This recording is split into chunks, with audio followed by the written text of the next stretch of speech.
Bueno, empezamos con la oración. ¿Cómo no, Alicia? Yo dispongo. Muy bien. En el nombre del Padre, del Hijo, del Espíritu Santo. Amén. Creador inefable, que de los tesoros de tu sabiduría dispusiste las tres jerarquías de los ángeles y con orden admirable las colocaste sobre el cielo empíreo y hermosamente estableciste las partes del universo. Tú que eres llamado verdadera fuente de luz y de la sabiduría, y además principio supereminente, dígnate infundir sobre las tinieblas de mi intelecto un rayo de tu claridad que remueva de mí las dos tinieblas con las que he nacido, el pecado y la ignorancia.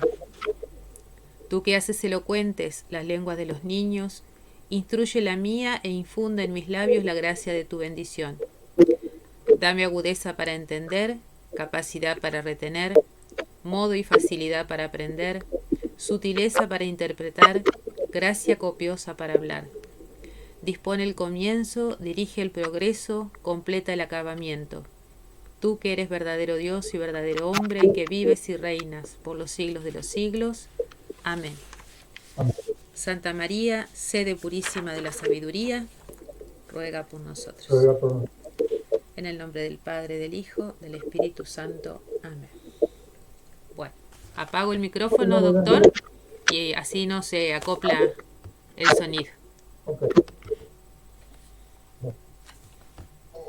Bueno, ante todo, buenas noches a todos. Muchas gracias por la constancia.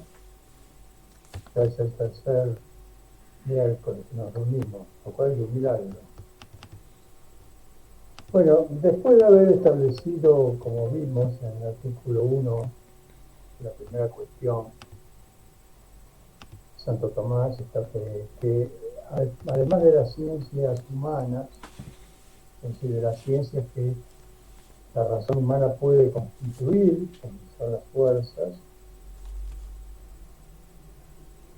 es necesario al hombre otra ciencia. Y esa necesidad reside, como habíamos visto la vez pasada, en la salvación. ¿Sí? Para que el hombre pueda salvarse, para que el hombre ya en esta vida pueda adquirir un adecuado conocimiento de su último fin, que es Dios, necesita, además de las disciplinas humanas, otra disciplina, otra ciencia. Y eso es lo que Santo Tomás va a denominar la Sagrada Doctrina. Y que modernamente se conoce como teología sagrada. Recordemos, le dijimos el pasado, que en realidad Santo Tomás la palabra teología más bien la emplea para designar el último capítulo de la metafísica, que trata de Dios tal como la razón natural puede alcanzarlo por sus solas fuerzas. Y reserva el nombre de Sacra Doctrina o Doctrina Sagrada para este otro conocimiento, que es un conocimiento de salvación que no depende tan solo de la fuerza de la razón, aunque desde luego la razón interviene mucho en la elaboración de la Sacra Doctrina, pero que esencialmente depende de aquello que Dios nos ha revelado. A partir de establecer la necesidad soteriológica, es decir, salvífica, de postular una ciencia, una doctrina, aparte además de las ciencias humanas, a partir de allí Santo Tomás comienza a aplicar a esta doctrina, o sagrada doctrina, una serie de criterios que tienen que ver con lo que hoy conocemos como epistemología o filosofía de las ciencias, principios que en general Santo Tomás los toma de Aristóteles, aunque a decir verdad él les da un grado de elaboración mayor. Hay toda una filosofía de la ciencia en Santo Tomás, es todo un capítulo, tratado más que un capítulo. Bueno, algunos de los elementos que constituyen esta filosofía de la ciencia de Santo Tomás están implícitos en los artículos que siguen al artículo primero que leímos la vez pasada, que son el artículo 1, el artículo 2, 3, 4, 5 y 6, donde Santo Tomás va a ir caracterizando a esta ciencia.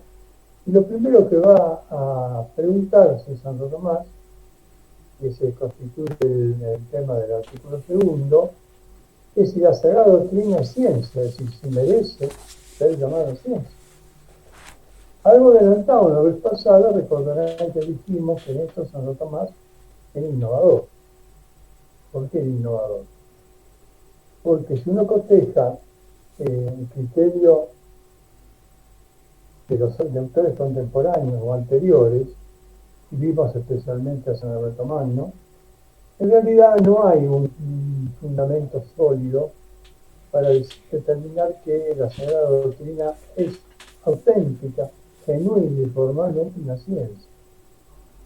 O sea que Santo Tomás sí lo va a decir, pero va a apelar para ello a una serie de elementos que, como dijimos antes, constituyen su filosofía de la naturaleza. Por eso me ha parecido oportuno, antes de iniciar la lectura del artículo 2, 3, 4, que son los artículos que si Dios quiere vamos a leer hoy, enseguida, hacer algunas muy breves referencias, pero brevísimas, algunas nociones fundamentales de la epistemología atómica. Y lo primero que tenemos que decir es que la epistemología atómica reposa en el más fuerte y acenado realismo, tanto realismo no teológico, es decir, que se puede conocer, y al realismo epistemológico, es decir, tanto lo que se puede abordar desde el punto de vista de la ciencia.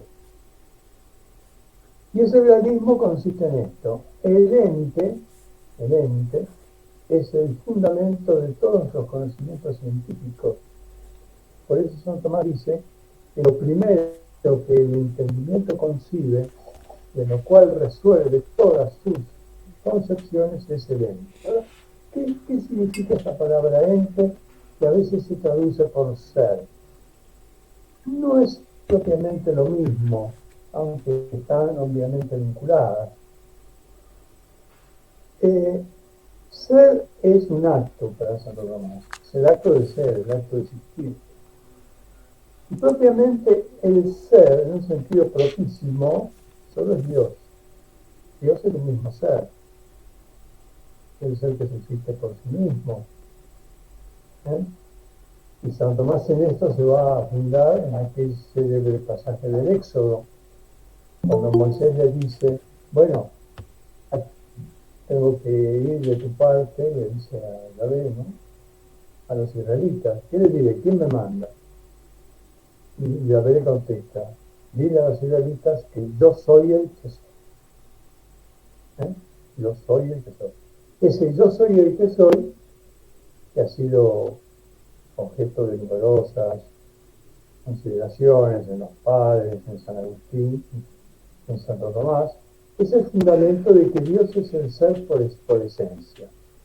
En cambio, los otros seres no son seres por esencia, sino que tienen el ser, tienen algún grado de ser y lo tienen por participación en el ser de Dios. Por eso se denominan mejor ente. El ente, la palabra ente, quiere decir aquel que tiene el ser. No que es el ser, sino que tiene el ser. El ser no le es propio. El ser lo tiene por el acto creativo de Dios, que al crearlo se participa a su ser. Y no solamente el acto del ser, sino también un ser algo determinado. Un hombre, una planta, un animal, que puede. Eso es muy importante, eso es lo primero que hay que... Ahora, sobre la base de este realismo de este fuerte realismo no teológico y epistemológico, se van estableciendo una serie de características de la ciencia atomista. Y así hay tres elementos fundamentales que van a estar de alguna manera implícitos, y que ahora enseguida vamos a ver. La unidad de las ciencias, el orden en las ciencias y la jerarquía de las ciencias. ¿eh? Puesto que toda ciencia es algo de lo real, ¿eh? Lo real es uno y es múltiple. ¿Eh? Por lo tanto, toda ciencia será, las ciencias, perdón, serán una y múltiples. ¿Eh? Habrá una cierta unidad en todas las ciencias en ese sentido. Hay unidad en el sentido de que todas ellas, de alguna manera, reposan en el ente. ¿Eh? Y hay diversidad en qué sentido? En que cada una considera del ente algún aspecto.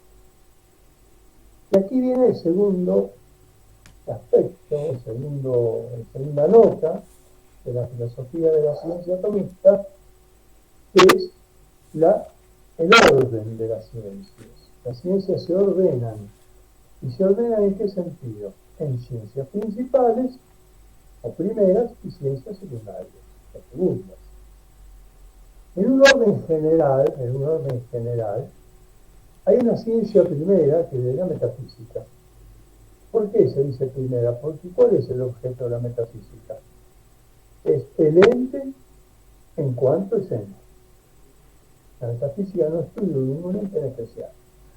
Eso que dice un autor neocantiano por allí del siglo XVIII, tal Wolf, neocartesiano, perdón, Wolf, que hay una metafísica especial, la verdad no se compadece con la doctrina escolar.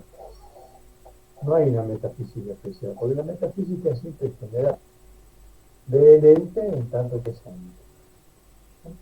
Y después habrá otras ciencias que van a estudiar o un determinado género de ente o algún aspecto del ente. Por ejemplo, la filosofía de la naturaleza va a estudiar el ente móvil, es decir, el ente que está constituido por materia y por lo tanto se transforma, cambia, se genera, se corrompe.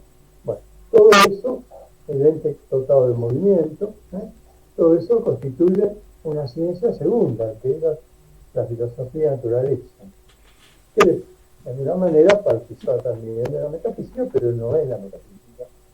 La matemática también es una ciencia, pero ¿qué va a estudiar del ente? Una cualidad, que es la magnitud y el número. Y así las ciencias se van entonces ordenando. Y quien dice orden dice jerarquía. Hay ciencias más nobles y ciencias menos nobles. ¿Qué es lo que constituye la nobleza de una ciencia respecto de otra? La altura de su que considera. Obviamente la metafísica es la primera de las ciencias humanas, a la que Santo Tomás le asigna el papel de rectora o ciencia gubernativa. ¿Por qué? Porque él estudia el ente en general, universalmente. Mientras que las otras van estudiando distintos tipos de entes. Es mucho más noble la filosofía de naturaleza, que estudia el ente móvil, que la matemática, que solo estudia una cualidad del ente. Y así se van distinguiendo. Esto es lo que los medievales llamaban el orden de la ciencia. Y que esto se va de alguna manera, lo vamos a ver hoy, este principio fundamental: unidad, orden y jerarquía de la ciencia, lo vamos a ver cuando Santo Tomás trate de la Sagrada Doctrina. Ahora bien, otro aspecto sumamente importante es que Santo Tomás, siguiendo en esto, por supuesto, la línea de Aristóteles, y con esto ya vamos terminando esta pequeña introducción epistemológica para abordar directamente la lectura del texto, las ciencias se clasifican en especulativas y prácticas. ¿Es una ciencia especulativa o ciencia teórica? Es una ciencia que considera la verdad, pero en sí misma, sin ninguna ulterioridad. En tanto que las ciencias prácticas consideran la verdad, pero en orden a un fin subsiguiente, que es siempre un orden de la vida práctica del hombre. Vamos a poner dos ejemplos. La metafísica es una ciencia especulativa. ¿Por qué? Porque estudia la verdad del ente para consumarse en la contemplación misma de la verdad de Dios. La ética, en cambio, o su combinación que es la política, son ciencias prácticas. ¿Por qué? Porque no consideran la verdad en sí misma, sino en orden a que esa verdad se pueda aplicar a algo. Por ejemplo, la ética se aplicará a regir la conducta del hombre. La política se aplicará a regir la conducta humana en cuanto el hombre es miembro de la sociedad política. ¿Eh? Entonces va a haber estos dos tipos de ciencia. El elemento que también lo vamos a ver, que hoy va a estar presente en la lectura. ¿Eh? Y por último, un importante principio es que, penúltimo mejor dicho, porque hay un último más, es que las ciencias se clasifican también, según Santo Tomás, siguiendo en esto también una cierta inspiración aristotélica, en ciencias subalternantes y ciencias subalternadas. ¿Qué quiere decir esto? Esto quiere decir que hay ciencias que tienen ellas mismas, en sí mismas, sus propios principios, en los cuales resuelven sus conclusiones. Porque, y esto es lo último que quería decirles, toda ciencia procede de los ciertos principios. ¿Qué es un principio? Un principio es algo de lo cual depende otro en su ser o en su hacerse. Ese es un principio. Y en el orden científico, en el orden nociológico, o epistemológico, estamos haciendo referencia a lo que llamamos principios lógicos. ¿Qué son los principios lógicos? Los principios lógicos son proposiciones, son juicios, que son verdaderos, y son verdaderos de suyo, no necesitan demostración, porque son evidentes. Vamos a poner un ejemplo muy sencillo. Si yo digo el todo es mayor que la parte, es evidente que eso no requiere demostración. En tanto yo capto intuitivamente que es todo y que es parte, va de suyo que el todo es mayor que la parte. Y también existen principios en el orden práctico. Es el principio que rige las ciencias morales.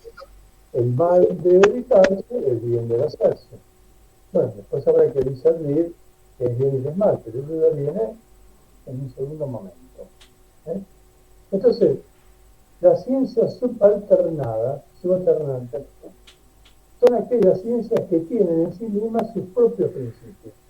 Pero hay otro tipo de ciencias, las llamadas ciencias subalternadas, que son ciencias que no tienen en ellas mismas sus propios principios, sino que necesitan pedirle, por decirlo de alguna manera, los principios a una ciencia superior.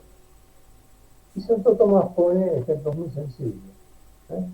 Por ejemplo, la perspectiva, la ciencia de la perspectiva, necesita pedirle su principio a la geometría. O la música, la aritmética. Podríamos olvidar algunos ejemplos más afines con nuestros conocimientos actuales. Por ejemplo, la botánica, la zoología, son ciencias subalternadas a la biología. Bueno, estos sencillos, muy sencillos y elementales principios de epistemología atomista están presentes implícitamente en la lectura que ahora vamos a hacer. Por supuesto que esto es un resumen de resumen de resumen de resumen, síntesis de síntesis de síntesis, porque un curso de epistemología atomista nos llevaría un tiempo largo. Hay textos muy lindos, pero muy complejos y muy difíciles que ahora no tiene ningún sentido traer esos textos a colación ahora. Yo pienso modestamente que con estos principios que acabamos de recordar, que son principios elementales, vamos a tener los suficientes elementos de juicio, los suficientes elementos conceptuales como para entender la lectura de los artículos que ahora, Dios quiere, vamos a leer. Pero antes de pasar a la lectura, quiero saber si de esto que acabo de decir ha quedado alguna duda o algo que deba ser aclarado.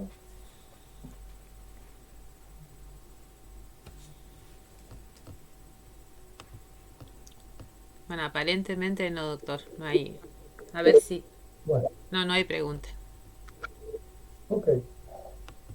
Bueno, entonces vamos a pasar directamente a la lectura del artículo segundo de la primera parte de la Suma de Teología, que dice así: la doctrina sagrada es o no es una ciencia. ¿Es o no es ciencia? ¿Eh? En el texto que yo les envié, que la profesora de Agostino tuvo la inmensa gentileza de reenviárselo, van a ver que debajo del título, como en la vez pasada, aparece esto que dice LLPP, son lugares paralelos. ¿Eh? Son sitios de otras obras de Santo Tomás, donde Santo Tomás trata este tema o temas parecidos. Bueno, como siempre, siguiendo el esquema de la Disputatio, aparecen algunas objeciones por las cuales parece que la doctrina sagrada no es una ciencia. Y así lo dice en el inicio. Objeciones por las que parece que la doctrina sagrada no es ciencia. Y vienen después dos objeciones que, por una cuestión de mayor de practicidad, las vamos a leer al final con su correspondiente respuesta. Vamos a poner después lo que está en contra. En contra de los que piensan que la doctrina sagrada no es ciencia, por las razones que después tenemos que organizar, el otro, el contraobjetor, dice, pero no, en contra está lo que dice San Agustín en el libro 14 de su libro sobre la Trinidad, de Trinitate. A esta ciencia pertenece solamente aquello con lo que se fecunda, alimenta, defiende y robustece la fe que salva. Esto corresponde solo a la doctrina sagrada, no a ninguna otra ciencia. Por lo tanto, la doctrina sagrada es ciencia. ¿Qué hace aquí Santo Tomás? Hace algo que es muy frecuente en él. Siempre que pone un ser contra, es decir, pero en contra, suele apelar, no siempre, pero por regla general, sobre todo en la Suma de Teología, no así en otras obras, pero sobre todo en la Suma de Teología, suele apelar a alguna autoridad. Esa autoridad puede ser o la autoridad de la Sagrada Escritura o la autoridad de algún gran filósofo o teólogo. Puede citar a Aristóteles, por ejemplo, realmente, o en este caso cita a San Agustín. Acá hay una cierta picardía, Santo, porque en realidad San Agustín no tiene la menor idea de lo que es la ciencia aristotélica, que es la ciencia que Santo Tomás va, ese concepto de ciencia que va a tomar Santo Tomás. Pero ¿por qué Santo Tomás toma a San Agustín? Porque la autoridad de San Agustín, en la época de San Tomás, era inmensa, inmensa. Nadie podía oponerse ni siquiera de lejos a cuestionar la autoridad de Santo Tomás, de San Agustín, el llamado agustinismo. El agustinismo. Bien. Entonces Santo Tomás, que nunca se opone de frente, sino que trata de corregir suavemente, se opone a San Agustín justamente, porque para el objetor no había autoridad más alta que la de San Agustín. De paso vamos contextualizando históricamente también, Santo Tomás, muy importante. Y efectivamente, Santo Tomás, en su libro sobre la Trinidad, libro 14, dice esto, ¿no? Que a esta ciencia, y se refiere a la teología, pertenece solamente a aquello con lo que se fecunda, se alimenta, se defiende, se robustece la fe que salva. Es cierto que acá la noción de ciencia en San Agustín está tomada en un sentido distinto del de él. que va finalmente a tomar Santo Tomás. Pero no deja de ser importante que Santo Tomás apele a la inapelable autoridad de San Agustín. Bueno, establecido entonces el primer momento, parece que no es ciencia, pero en contra, según San Agustín, parece que es ciencia. Veamos ahora cuál es la breve pero medular respuesta que Santo Tomás va a dar a esta cuestión.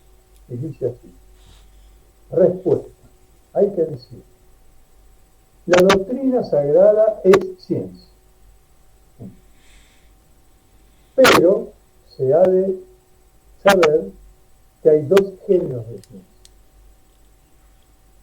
Unas ciencias, como la aritmética, la geometría y similares, que deducen sus conclusiones a partir de principios evidentes por la luz del entendimiento natural.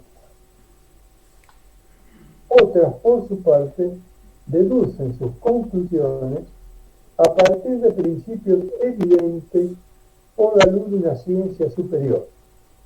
Así la perspectiva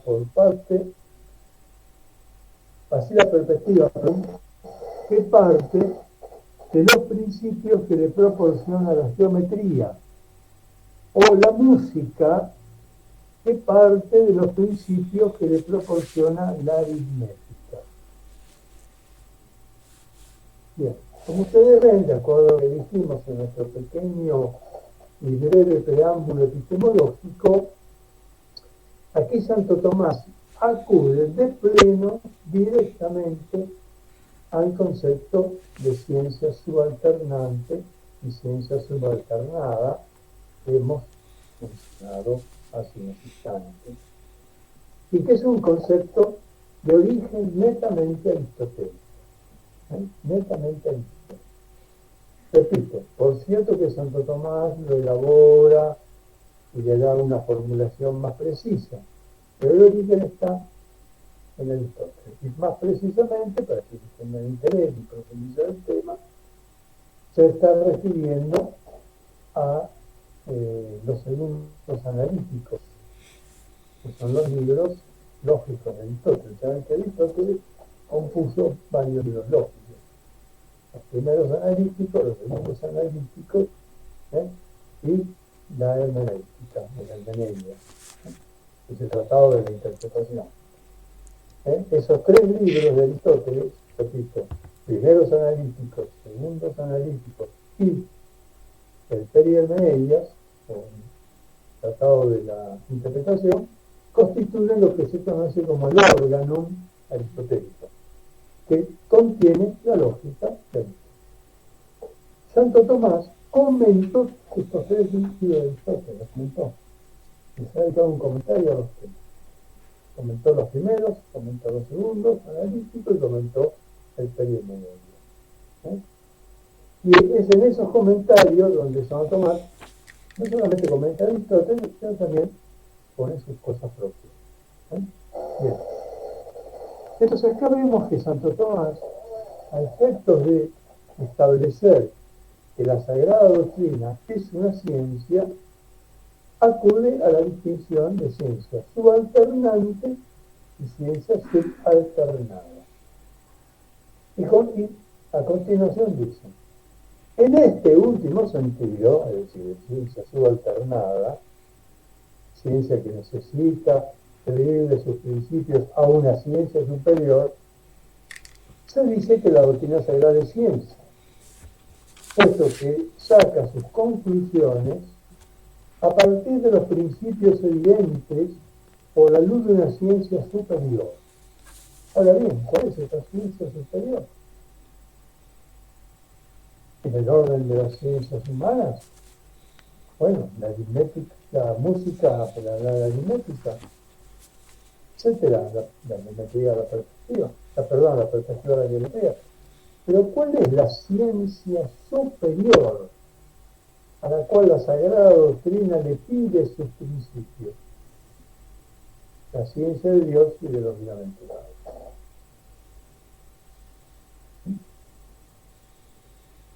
Está claro esto. Para San Tomás, entonces, podemos afirmar con toda propiedad,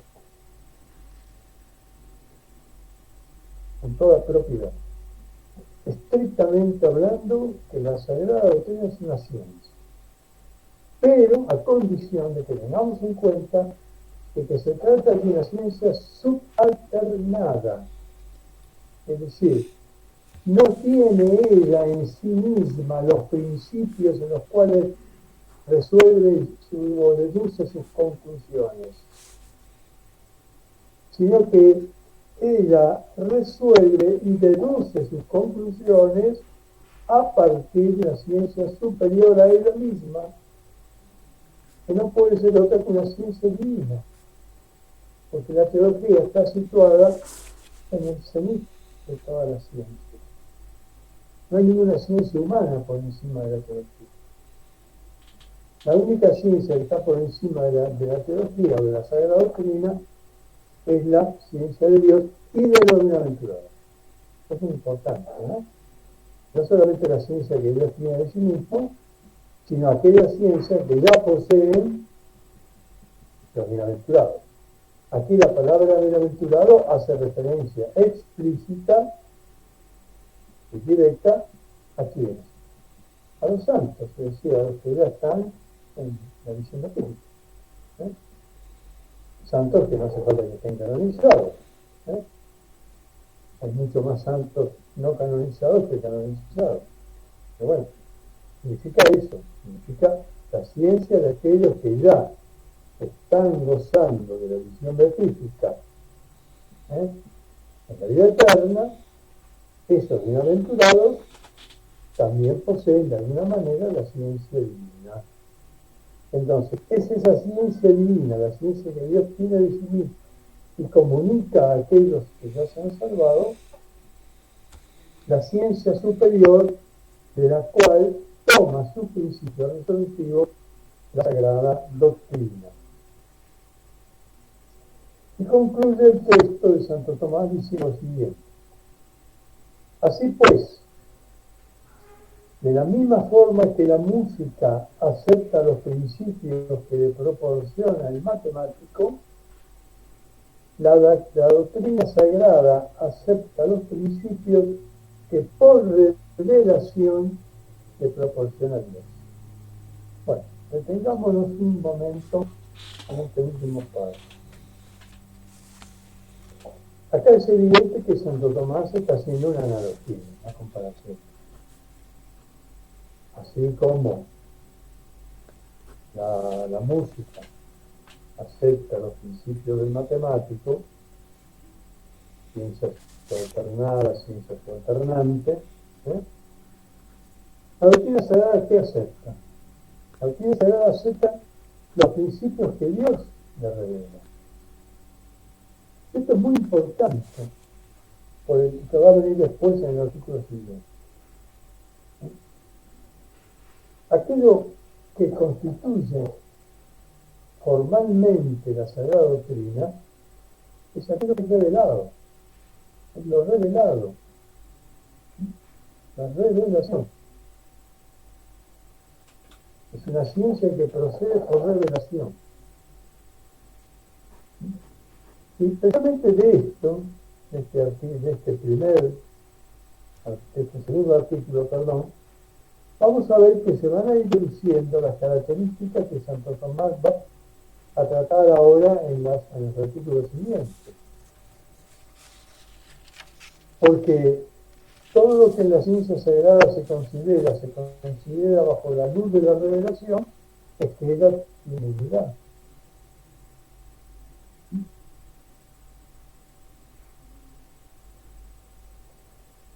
Y porque todo lo que la ciencia sagrada considera por revelación, es que ella es la más eminente de las ciencias. A pesar de que si reflexionamos un poco sobre este, en realidad, como en cuanto a su constitución epistemológica, la Sagrada Doctrina es una ciencia bastante pobre, digamos. No tiene siquiera ella sus propios principios. Depende de los principios de la conciencia superior. al lado de la metafísica, por ejemplo, que tiene sus propios principios, o al lado de otras ciencias, como la filosofía de la naturaleza, por ejemplo, que tiene sus propios principios, porque la filosofía de la naturaleza se basa en los principios del movimiento. Esta parece una ciencia bastante frágil, podríamos decir, ¿no? Menor. Esta será como una paradoja. Esta ciencia menor en cuanto continente científico, es apenas una ciencia alternada, contiene, sin embargo, el objeto más eminente, que es Dios. Y cuando yo leo, la primera vez que leí este texto hace muchos años, lo primero que vino a mi mente es aquel texto de San Pablo: somos oro en vasija de barro. Llevamos oro en vasija de barro. ¿Se acuerdan de ese texto de San Pablo? Llevamos oro en vasija de barro. Bueno, esta sagrada doctrina es como una vasija de barro, pero contiene el más precioso de los oros. Bien. Si no hay alguna pregunta o algún inconveniente o alguna aclaración, pasaríamos entonces a leer y a responder las dos objeciones.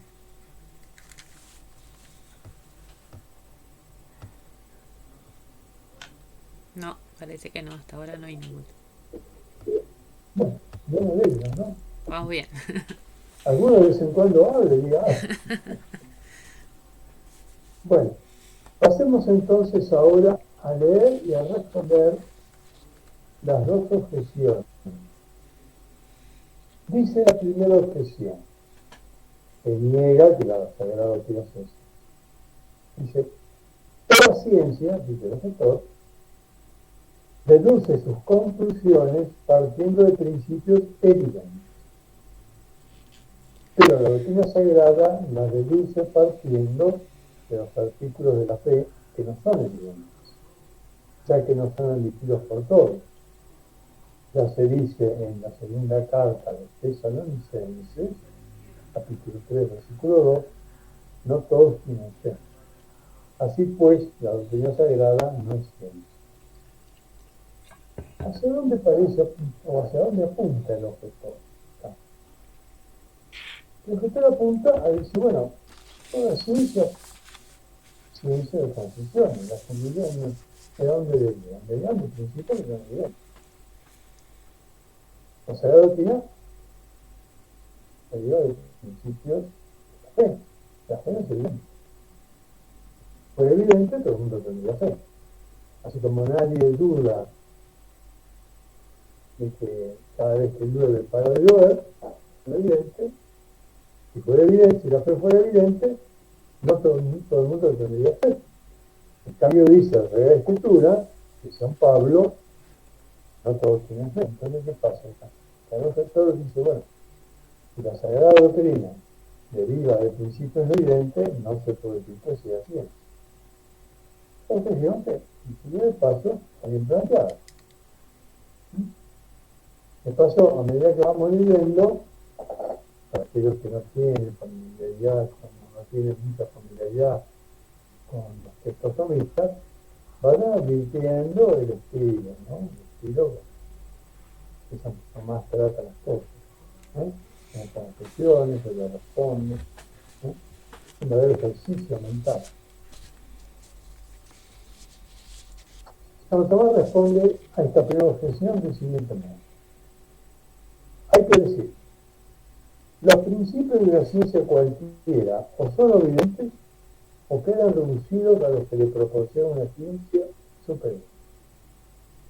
Estos últimos son los principios propios de la doctrina sagrada, tal como hemos dicho en el corpus de la doctrina.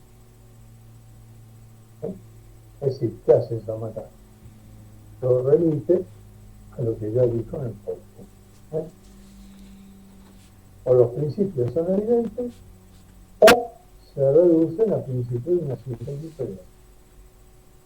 Ahora bien, hay algo acá que está implícito, no explícito. Los principios de la fe son evidentes, sí, son evidentísimos.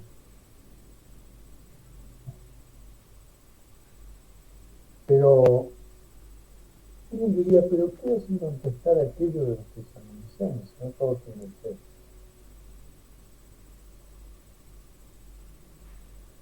Entonces, aquí está implícito una cuestión que vamos a tratar después en la cuestión siguiente, cuando hable de la existencia de Dios. Quiero preguntar si la existencia de Dios es algo por sí evidente. Pues se nota. Y se acaba de decir, depende. En sí misma, no hay nada más evidente que la existencia de Dios. ¿Por qué? Porque la evidencia, ¿de dónde surge la evidencia? La evidencia surge del grado de inteligibilidad que cada cosa tiene. Cuanto más inteligible sea una cosa, más evidente es. Y a su vez la inteligibilidad, ¿de qué depende? Del ser de la cosa. Cuanto más ser tiene una cosa, cuanto más intenso es el ser, cuanto más participa del ser de Dios, más inteligible es y por lo tanto más evidente. Pero Dios no es alguien que participa del ser, como Dios es el ser en sí mismo, el esse ipsum subsistens, según la forma latina, el ser que subsiste por sí mismo. Por lo tanto, siendo el máximo ser, la máxima actualidad, el acto puro, es la máxima inteligibilidad y por lo tanto la máxima evidencia en sí, pero no respecto a nosotros, el automóvil. El automóvil distingue per se y quasi nos. Per sí, y eso es lo más evidente.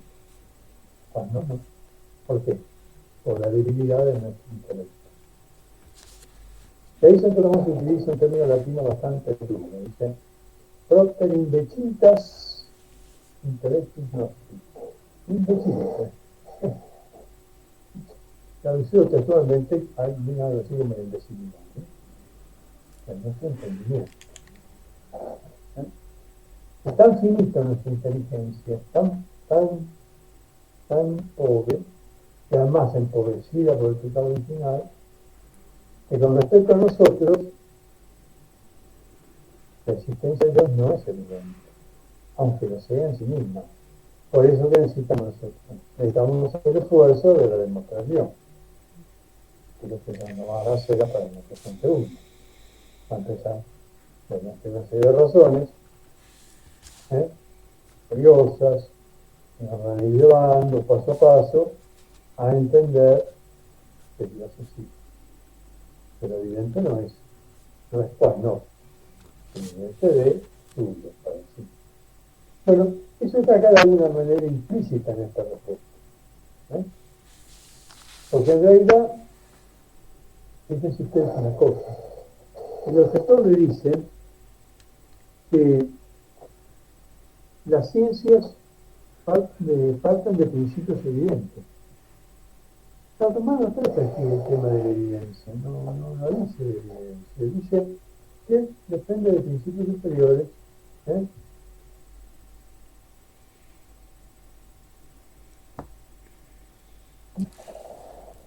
Pero esos principios que le proporciona la fe son evidentes. Son evidentes per se, no por más. Bueno, vamos a la segunda objeción. Más todavía, más aún, dice la segunda objeción. La ciencia no trata de individual. Es cierto, la ciencia siempre es ciencia de lo universal. La doctrina sagrada, por su parte, sí lo hace, cuando nos relata hechos concretos de Abraham, de Isaac, de Jacob y otros. Por lo tanto, la doctrina sagrada no es ciencia. ¿A dónde apunta acá el objetor? El objetor apunta a un concepto de ciencia que sí es válido. La ciencia es ciencia de lo universal, no de lo particular. Pero en la Sagrada Doctrina encontramos una serie de cuestiones particulares. Por ejemplo, se trata de Adán, de Foucault y de Rousseau. Por lo tanto, si habla de cosas particulares, carecería, esa supuesta ciencia, dice el objetor, carecería de la universalidad. Vamos a ver cómo sale del paso Santo Tomás. Dice, a lo segundo hay que decir, las cosas particulares que aparecen en la doctrina sagrada no son tratados como objetivo principal, sino como ejemplos de vida. Así ocurre en las ciencias morales. O también para declarar la autoridad de aquellos hombres por los que se nos ha transmitido la revelación divina, que es el fundamento de la escritura o doctrina sagrada. En esta respuesta también encontramos algunas cosas que debemos precisar. En primer lugar, Santo Tomás concede al objetor que evidentemente la Sagrada Doctrina trata de cosas particulares. Eso lo concede. Pero esas cosas particulares que se tratan en la Sagrada Doctrina, dice Santo Tomás, no son el objeto principal. Están puestas allí a título de ejemplo, como por ejemplo la ciencia moral. Pero la ciencia moral también es una ciencia universal. La ciencia práctica es universal, porque trata de los principios, ¿verdad? Y todo lo que se derivan de esos principios de la práctica. Ya dijimos que los principios prácticos son básicamente útiles, en el cual se resume la llamada ley natural. Hay que hacer el bien y evitar el mal. Bueno, la ciencia moral después va a deducir qué es bien, qué es mal, etc. O el desarrollo de la ciencia moral va a consistir en analizar qué es totalmente el bien, qué es lo que está en el bien. Bueno, pero el punto de partida es ese principio fundamental. Para la ciencia moral se dan ejemplos. Yo, por ejemplo, puedo decir un tratado de ciencia moral, puedo poner ejemplos. Ejemplos de santos, de héroes, etc. Entonces dice, si bien encontramos cosas particulares en la Sagrada Doctrina, sin embargo ellas no son el objeto propio. Están puestas allí a modo de ejemplo. Pero también da una segunda opción, Santo Tomás, da una segunda solución. Y da dos soluciones.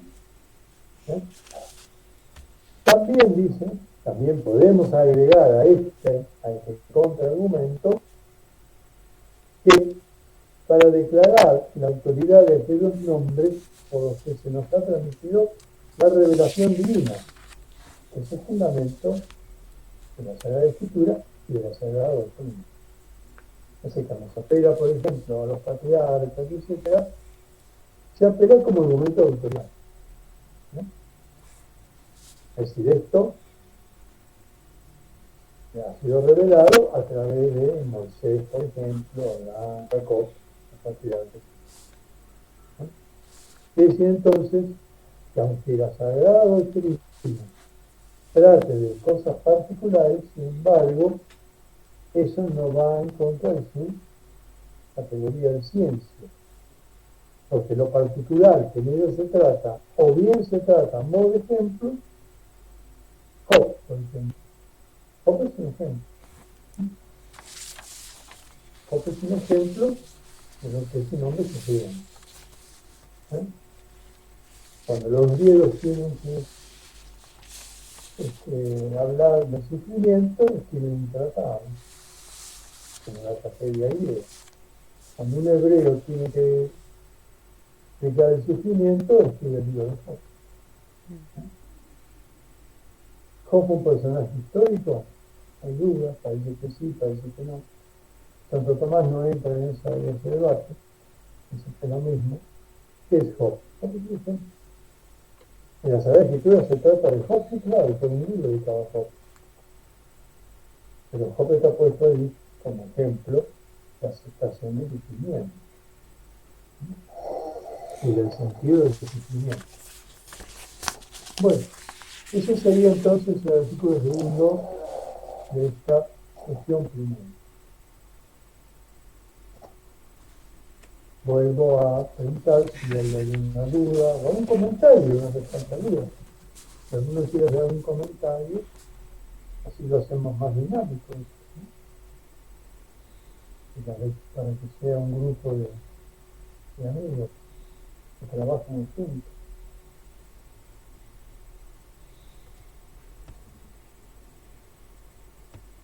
Hay un dicho tomista que dice: en la dulzura de la amistad se busca la verdad. Doctor, usted hoy decía que el concepto de ciencia de Santo Tomás era distinto al concepto de ciencia de San Agustín. ¿En dónde reside la diferencia? Bueno, nueva pregunta, profesor. En realidad, San Agustín tiene un concepto de ciencia que más bien deriva de la rama del platonismo. Ciencia es sabiduría. Ciencia es un conocimiento sapiencial. En toda la tradición platónica, que es la que recibe San Agustín, hay como una identidad entre conocimiento, sabiduría y virtud. Usted lee los diálogos platónicos, sobre todo el Fedón, por ejemplo, donde se trata de la inmortalidad del alma. En realidad, el concepto de ciencia es un conocimiento de remembranza, es decir, el alma, según Platón, antes de estar en este cuerpo, ha estado en algún lugar, estaba en un lugar celeste, donde le ha sido revelada la verdad, el conocimiento, etc. Cuando se encarna, estoy hablando de la doctrina de Platón, cuando el alma se encarna en el cuerpo viene a ser algo así como algo que obstaculiza la acción del alma. En Platón hay una noción del cuerpo que es totalmente distinta a la de Aristóteles y la de Escolástica. El cuerpo más bien un obstáculo. Pero a pesar de eso, a través de la memoria, que para Platón y para San Agustín es una facultad, diría, capital del alma, gracias a la memoria se puede rememorar y recordar. Entonces, conocimiento, lo que se llama ciencia, es más que nada una rememoración de aquel supuesto estado primitivo en el cual el alma estuvo. ¿Y cómo para San Agustín, cuál es el origen de ese conocimiento? ¿Cómo se hace esa anamnesis, es decir, esa reminiscencia? A través de una luz interior que no es otra cosa distinta que habita en el alma. Esa es la tesis del magistro de San Agustín. Hay, como digamos así, algo interior en el hombre, que en la mentalidad cristiana de San Agustín nosotros en Cristo, una luz interior que hace que el hombre conozca. Y eso que conoce, lo que llama ciencia o sabiduría. Pero toda idea de que la ciencia parte de principios conocidos por la razón, que esos principios que son captados selectivamente después son sometidos a un proceso de conclusión, de raciocinio, que la ciencia es ciencia de las conclusiones, todo eso está ausente en la concepción platónica y agustiniana de la ciencia. Y finalmente esto remata con otra identificación, que esa ciencia que es reminiscencia, esa ciencia que nosotros producida por la luz interior de San Agustín, es una sabiduría propiamente hablando, ¿eh? Es virtud. La vida virtuosa consiste en poseer esa sabiduría.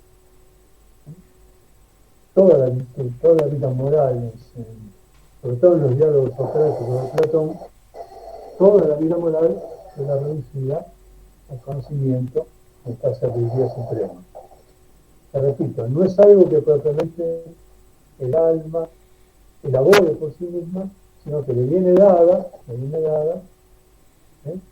En ese primigenio estado en que Platón concibe el alma, y que después por la acción de la memoria puede rememorar. Por eso que la memoria en San Agustín es muy importante. Muy importante. No sé si esto responde más o menos Sí, a lo que usted me preguntaba. sí, sí. En cambio, Aristóteles, cuando realiza la crítica de la teoría platónica de las ideas, dice, no, las ideas no son existentes, el alma no estuvo nunca contemplando esas ideas existentes, ¿no? Las ideas están en la inmanencia de las cosas concretas, y nuestro intelecto, que es la luz, la vida de nuestro intelecto agente, es capaz de abstraer de la cosa sensible lo inteligible.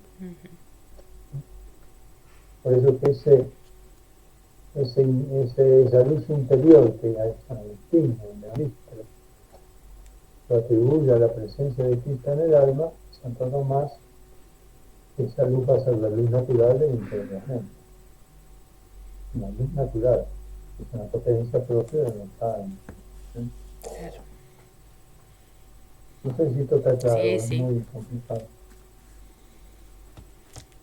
Sí, por La luz que ahí, la vida era siempre. por ahí no sé si sobre todo los más gurises, los chicos se dieron cuenta, pero usted había dicho como que al plantear esta objeción, Santo Tomás había tenido una picardía, es decir, había realizado una picardía.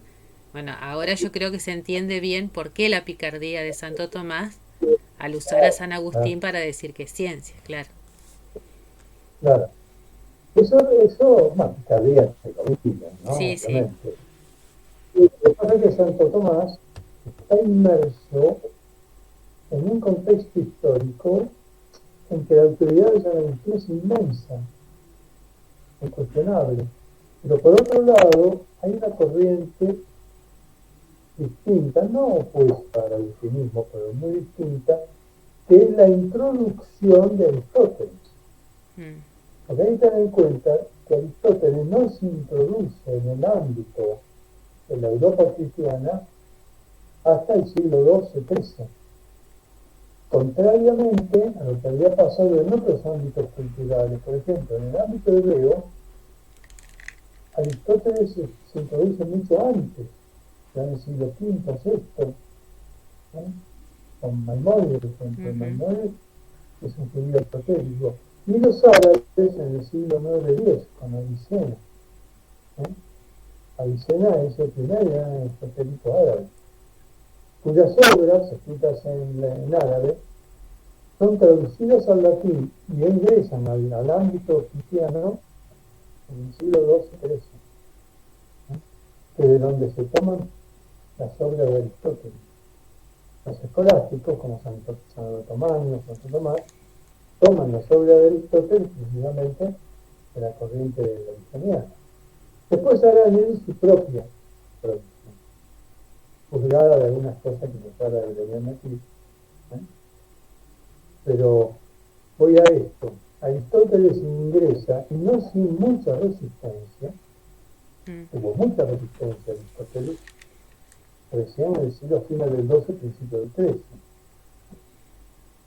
Incluso hubo obispos que prohibieron las obras de Aristóteles, o consideraron paganos, etc. Y bueno, ahí pero sobre el Papa dijo que no, Aristóteles tenían cosas que eran absolutamente compatibles con la fe, que debían ser purificadas, obviamente. Como también tenían que ser purificadas la prueba de Platón. Claro. El hecho de un alma que precisa un cuerpo, que se reencarna en el cuerpo, y que el cuerpo es un obstáculo para el alma, es algo contrario a Platón. Porque el alma es creada primero en el cuerpo. En el cuerpo debe ser un obstáculo, que es el instrumento más precioso que tiene el alma para realizar sus operaciones. Esta idea hebreo-cristiana de la unidad sustantiva de alma y cuerpo del hombre se opone al dualismo platónico. Pero el cristianismo tuvo siempre esta visión soberana. Siempre, digamos, se hizo cargo de lo precristiano purificándolo.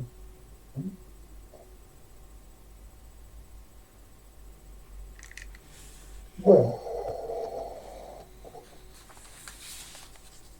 ¿quieren que pasemos al artículo 3, profesora? Bueno, de acuerdo. Tenemos tiempo, sí, son las 9:10. Sí, tenemos 20 minutos todavía. Bueno, el artículo 3 es una derivación de este artículo 2, porque pregunta si la doctrina sagrada en cuanto es ciencia es una o es múltiple. Bueno, ya vimos, cuando vimos esos breves elementos de epistemología atomista, que las ciencias tienen unidad y a su vez tienen multiplicidad. Ahora, ¿qué es lo que hace que una ciencia sea una? Lo que hace que una ciencia sea una es lo que llamamos su objeto formal. Las ciencias tienen dos clases de objetos. Tienen un objeto material, que es aquello que es estudiado, es aquella porción de la realidad que se estudia, es aquel ente o aquella cualidad del ente que se estudia, y el aspecto formal es aquella perspectiva, el punto de vista desde el cual esa realidad es estudiada. Entonces, ¿qué puede pasar? Puede pasar que dos o más ciencias tengan el mismo objeto material, pero ese objeto material es estudiado desde distintas perspectivas. Por ejemplo, el hombre. El hombre puede ser objeto material de muchas ciencias. De hecho, la psicología humana estudia al hombre, la medicina estudia al hombre, la sociología estudia al hombre, la antropología estudia al hombre, la antropología filosófica. ¿Y qué es lo que hace? La ética también estudia al hombre.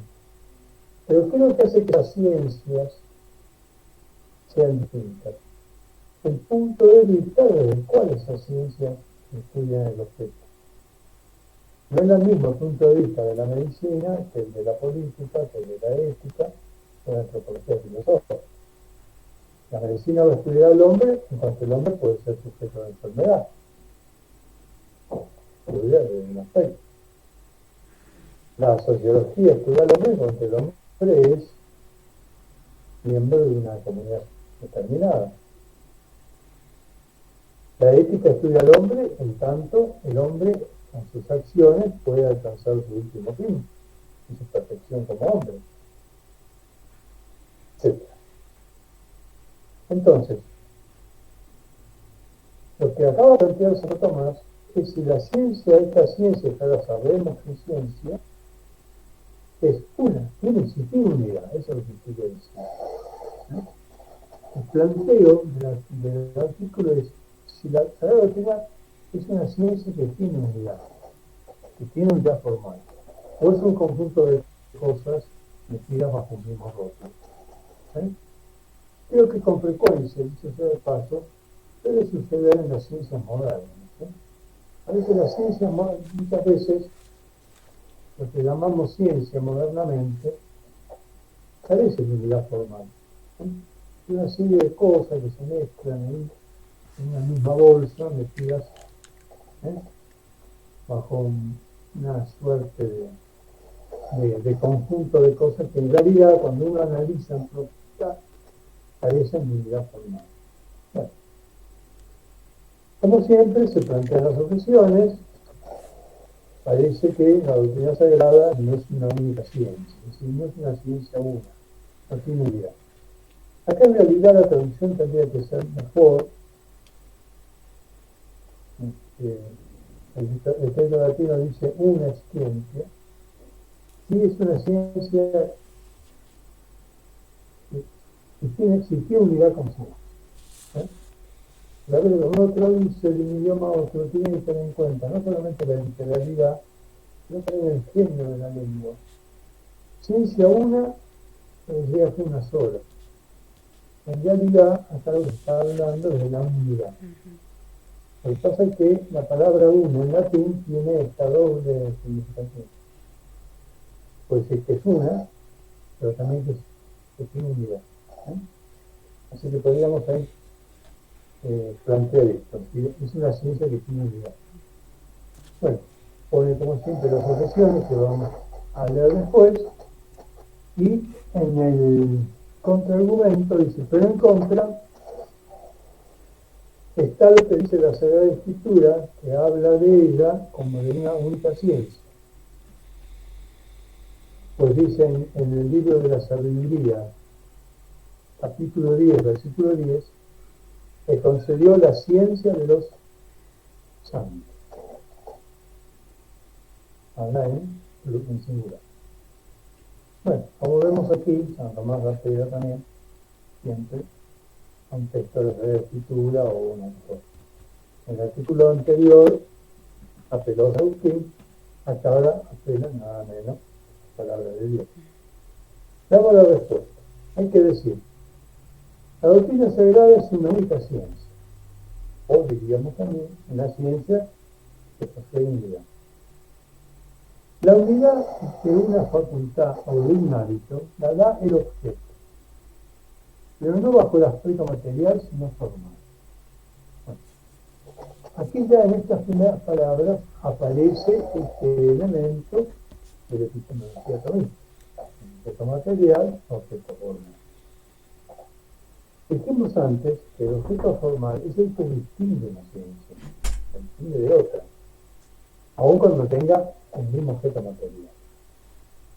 Pero el objeto formal no solamente la distingue, sino que le da unidad. Porque para que una ciencia tenga unidad, todo aquello que ella considere tiene que estar bajo una única razón formal. ¿Por qué yo digo que la medicina es una ciencia específica, que tiene unidad? Porque todo lo que la medicina hace, lo hace en razón de considerar al hombre bajo el aspecto formal del ser enfermable.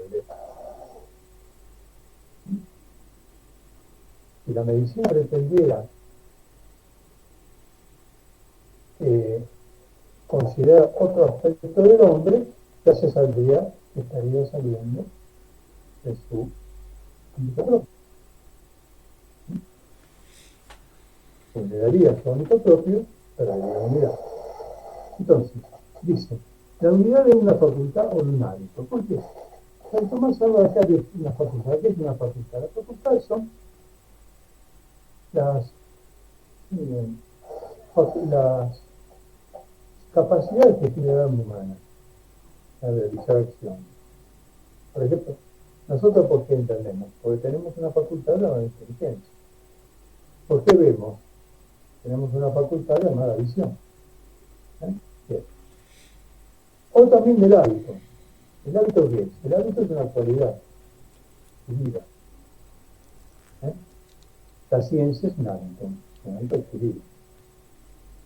Por eso nos Tomás pone acá que la unidad de una facultad o de un hábito la da el objeto. Pero no el objeto visto desde el punto de vista material, sino formal. Por ejemplo, fíjense qué ejemplo que da ahora tan sencillo, al mismo tiempo tan lioso, ¿no? Dice, por ejemplo, el hombre, el asno y la piedra, cosa más distinta, ¿no? Asno, hombre, piedra. Pueden ser considerados bajo el aspecto formal del color. que es el objeto de la vista. Es muy interesante esto, porque tanto el asno como el hombre como la piedra tienen una cualidad formal común, que es ser elementos coloreados, elementos capaces de ser captados por la vista. Entonces la vista los capta bajo una misma razón formal. Para la vista, el asno, la piedra, el hombre, son objetos visibles o coloreados. Bien. Si tenemos presente lo que ya dijimos antes en el artículo segundo, que la Sagrada Escritura considera algunas cosas en cuanto son reveladas por Dios, todo lo que puede ser revelado por Dios cae bajo el aspecto formal del objeto de esta ciencia. Es así como queda comprendido dentro de la doctrina sagrada como una única ciencia. ¿Esto qué quiere decir, últimamente? Algo que ya vimos cuando se respondió a la objeción de la Pilla de Urla. Todo lo que se trata en la Sagrada Escritura se trata bajo la razón formal del revelado. Así como la vista. Fíjense los ejemplos que hacen nomás, las comparaciones que hace, que son tan sencillas que no son tan profundas. Comparemos la vista con la Sagrada Doctrina. La vista ve distintos objetos muy distintos entre sí, un árbol, una piedra, un hombre, pero los capta bajo la unidad formal de que son objetos visibles y coloreados. Por lo tanto, a nadie se le ocurre decir que la vista, que hay una vista para el asno, que hay una vista para el hombre, o que hay una vista para la piedra. No. La misma y única facultad sensible que es la vista es la que capta todos estos objetos. ¿Por qué? Porque los capta desde su formalidad de objetos visibles, objetos coloreados. Bueno, con la Sagrada Doctrina pasa lo mismo. La Sagrada Doctrina es una, más allá de que trata de multiplicidad de objetos materiales, porque todos esos objetos que la Sagrada Doctrina trata es en razón de que han sido revelados. La revelabilidad, el hecho de ser revelables, lo que muy bien ha visto Gilson en esto, el revelable, es el objeto formal de la Sagrada Doctrina. Y eso es lo que le otorga unidad, precisamente. ¿Por qué la Sagrada Doctrina es una ciencia una? ¿Por qué? Porque todo lo que ella capta, aunque sea distinto desde el punto de vista material, lo capta bajo la razón formal de que ha sido revelado, de que es revelado. Por eso el objeto formal de la Sagrada Teología es lo revelable. Lo revelable y lo revelado.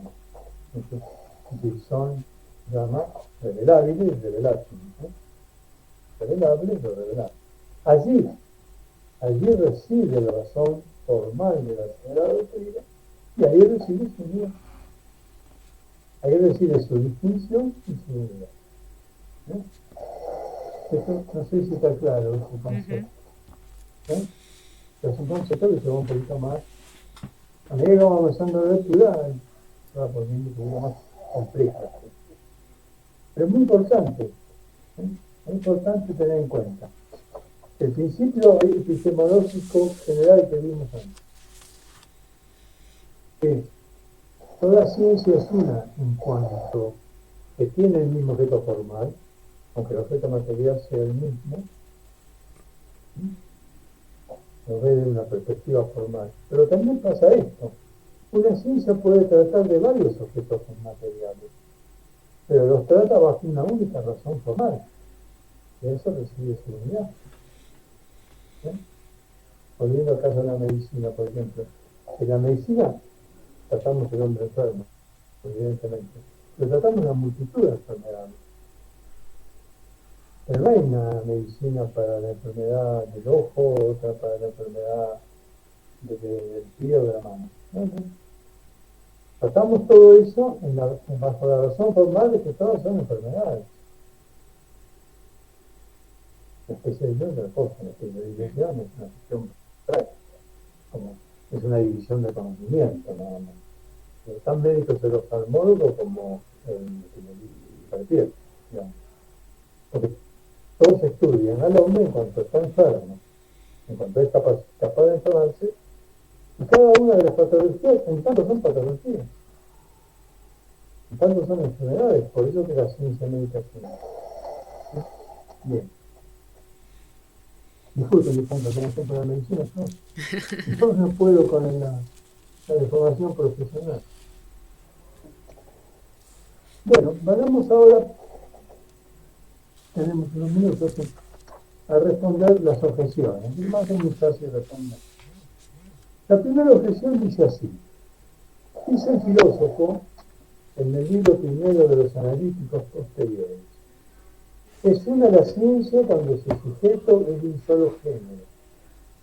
Como quiera que la doctrina sagrada trata del creador y de lo creado, que no se contienen bajo un mismo género de sujeto, hay que decir que la doctrina sagrada no es una ciencia única. Bueno, yo creo que ya con lo que hemos dicho, ya estamos adivinando la respuesta. La respuesta dice así. A la primera objeción hay que decir, la doctrina sagrada no se ocupa por igual de Dios y de las criaturas, sino que se ocupa de Dios como objetivo principal y de las criaturas en cuanto referidas a Él como su principio y su fin. Esto no impide que sea una ciencia única. Es decir, por más que la Sagrada Doctrina trate de cosas múltiples de distintos géneros, sin embargo, no trata de igual manera. Aquí también faltaría en la respuesta de Santo Tomás, que está en implícito, que además no solamente trata de manera distinta de las criaturas, porque trata de Dios como cosa principal. Todo lo que se trata en la Sagrada Doctrina, eso lo vamos a ver la vez que viene en el artículo siguiente, Dios es el sujeto de la Sagrada Doctrina, todo es en función de Dios. Si se estudia al hombre, se estudia en función de Dios, no en función del hombre. Además, porque todo lo que se trata en la Sagrada Doctrina se trata en tanto que es verdad. Y vamos ahora a la segunda objeción, que es muy buena también, dice así, más todavía, más aún. En la doctrina sagrada se trata de los ángeles, las criaturas corpóreas y del comportamiento de los hombres. Todo esto es tratado en diversas ciencias filosóficas. Así pues, la doctrina sagrada no es una ciencia única. ¿Qué quiere decir acá el objetor? El objetor quiere decir, bueno, la sagrada doctrina trata de cosas que se tratan en otras ciencias. Entonces ella más bien parecería un cúmulo de ciencias en la ciencia dotada de divinidad. Bueno, la respuesta es muy bonita, vamos a verla. A la segunda objeción hay que decir, nada impide que las facultades o los hábitos se diversifiquen al considerar sus distintos objetos y que al mismo tiempo esos objetos sean considerados por una facultad o hábito superior, porque una facultad o hábito superior lo considera bajo un aspecto formal mucho más universal. ¿Qué quiere decir? Quiere decir, es sin perjuicio de que haya facultades, ¿no? Hábitos que confían distintas cuestiones, puede haber una facultad o un hábito superior que considere esas mismas cosas, pero bajo un aspecto formal más universal. Aquí Santo Tomás va a poner un ejemplo a favor de la psicología. Va a comparar los sentidos internos, los sentidos externos, los 5 sentidos externos, la vista, el oído, el tacto, el olfato y el gusto, al sentido común. ¿Qué es el sentido común? El sentido común no es lo que entendemos generalmente, como el buen tino, ¿no? El sentido común es un sentido interno, que es el que sintetiza las sensaciones aisladas. En realidad nosotros no captamos sonidos aislados, no vemos figuras aisladas, ni olemos olores aislados, sino que tenemos complejos sensoriales. ¿Y quién unifica todo eso? ¿Quién unifica las figuras, los olores, los sentidos? Una facultad, una capacidad llamada sentido interno, que se conoce como sentido común.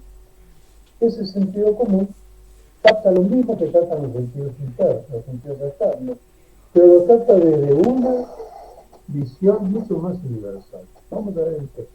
Dice ahí. Por ejemplo, dice, el sentido común tiene por objeto lo sensible.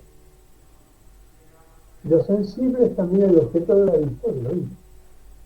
De ahí que el sentido común en cuanto a facultad abarque los objetos propios de los cinco sentidos. De modo parecido, lo que cae dentro del campo de las diversas ciencias filosóficas, esto mismo puede considerarlo bajo un solo aspecto, el de poder ser revelado por Dios, la doctrina sagrada como una única ciencia. Es así que la doctrina sagrada es como una imagen de la ciencia divina, una, simple, y lo abarca todo. Antes de terminar, en los pocos minutos que me quedan, en principio de que lo podamos profundizar la vez que viene, fíjense, acá estamos otra vez en una comparación. El sentido común capta todo lo que captan los sentidos internos, pero lo capta de una manera universal. ¿Qué diferencia hay entre el sonido que capta el oído y el sonido como lo capta el sentido común? El oído lo capta como un sensible propio. En cambio, el sentido común lo capta no solamente como oído, como sonido, perdón, sino como algo sensible, porque el sentido común no solamente siente, sino que siente que siente. Es como una conciencia sensible. No es lo mismo. De modo como el oído capta el sonido o la vista capta un objeto visible, como lo capta el sentido común. El sentido común lo capta de una perspectiva más universal.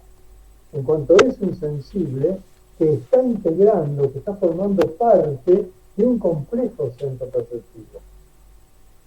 Y así pasa con la filosofía y la sagrada ciencia. Cada una de ellas como un sentido externo.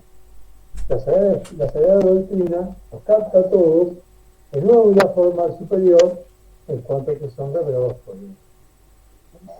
Bueno, llegamos justo, profesor. Bueno. Si no se entendió algo, podemos volver sobre este tema a clase de día. Acá hicieron una pregunta. Sí. Si usted quiere, la dejamos para comenzar el próximo encuentro. ¿Le parece? Sí, a ver, Dice, ¿qué quiere decir que la ciencia es una cuando su sujeto es de un solo género? Bueno, nos vemos a ver al cine, pero ahora adelanto la respuesta. Justamente, ahora el artículo que viene es cuál es el sujeto de la Sagrada Doctrina, ¿no? Bien. Lo que da unidad a una ciencia es la unidad de su sujeto. ¿Sí? Pero visto no como sujeto en sí, sino bajo alguna perspectiva formal determinada. ¿Sí? Es decir, el sujeto pertenece a un género, pero al mismo tiempo es visto desde una perspectiva formal. Volvamos al ejemplo de la piedra, el asno y el hombre. La piedra, el asno y el hombre son distintos, pero pertenecen a un mismo género, que es el género de lo visible. El género de lo visible. Y es precisamente desde estas formalidades y visibilidad que son el objeto de la vista. Por eso la vista es una sola potencia, y me con baile. Que sea del mismo género significa que lo del género tiene que ver con la perspectiva formal. ¿Por qué yo unifico en un mismo género cosas tan diversas, como un alma, un hombre, una piedra? Porque todos pertenecen a él. Modernamente se conoce como teología sagrada. Recordemos lo que dijimos el pasado, que en realidad Santo Tomás la palabra teología más bien la emplea para enseñar el último capítulo de la metafísica, que trata de Dios tal como la razón natural puede alcanzarlo por sus solas fuerzas. Y reserva el nombre de Sacra Doctrina o Doctrina Sagrada para este otro conocimiento. Es un conocimiento de salvación que no depende tan solo de la fuerza de la razón, aunque desde luego la razón interviene mucho en la elaboración de la Sacra Doctrina, pero que esencialmente depende de aquello que Dios nos ha revelado. A partir de establecer la necesidad soteriológica, es decir, salvífica, de postular una ciencia, una doctrina, aparte además de las ciencias humanas, a partir de allí Santo Tomás comienza a aplicar a esta doctrina, o sagrada doctrina, una serie de criterios que tienen que ver con lo que hoy conocemos como epistemología o filosofía de las ciencias, principios que en general Santo Tomás los toma de Aristóteles, aunque a decir verdad él les da un grado de elaboración mayor. Hay toda una filosofía de la ciencia en Santo Tomás, es todo un capítulo, tratado más que un capítulo.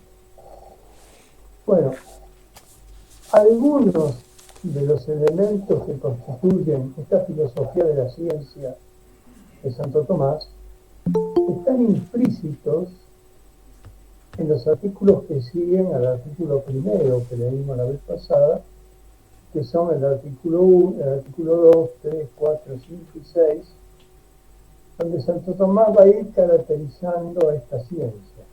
Y lo primero que va a preguntarse Santo Tomás, que se constituye el tema del artículo segundo, es si la Sagrada Doctrina es ciencia, es decir, si merece ser llamada ciencia. Algo adelantado la vez pasada, recordarán que dijimos que en esto Santo Tomás es innovador, porque está el género de lo visible. No son audibles. Y son olfativos, pueden ser también, pero otra cosa. En cuanto son visibles, bajo esa perspectiva formal de la visibilidad, los capta la vista. Y la vista los unifica en esa formalidad de visible. Y por eso la vista es una sola. Y así pasa con la ciencia. Entonces, esto responde. Si no seguimos profundizando. Bueno. No es bien. Usted quiere, ¿no? No problema. No sé si se comprendió la respuesta. ¿Quién había hecho la pregunta? Sí. Bueno. Bueno, sí. Bueno, ¿cuándo nos vemos? 15 días. Nos veríamos el 18 de mayo. El día del censo. Bueno, nos vemos. El día del censo. Tiene, no sé si no tienen dificultades, no tienen problemas. Si alguien es censista, pero hasta ahora yo creo que ya no, ¿no? No, a la noche ya creo que a las 18 termina todo. Es más, se puede hacer por internet, así que tranquilamente pueden obviar todos los pasos de dar las respuestas. La dificultad me avisa. Yo Bueno. personalmente Bien. No, dada mi edad de anciano, ya no entro más en ningún lado. No me van a enganchar para el censo. No. Y de nada, cosa censal, por mi parte yo no tengo problema. Bien. Si hay algún problema, avisan y podemos eventualmente postergarla, ¿no? ¿Ustedes quieren? Perfecto. Bueno, en todo caso, si tuvieran alguna dificultad, me escriben al correo y vemos de modificar la fecha. Si no, en principio quedaría para el 18 de mayo, también a las 20 horas. Bueno, Muy perfecto. bien. Bueno, muchísimas gracias a Bueno, todos por estar. Muchas gracias, doctor bueno. Mario. No, al contrario, gracias a ustedes por la paciencia, ¿no? Hermoso. Muy Nos bien. vemos entonces. Muy bien. Nos vemos si Dios quiere. Bueno, Adiós. adiós, adiós, buenas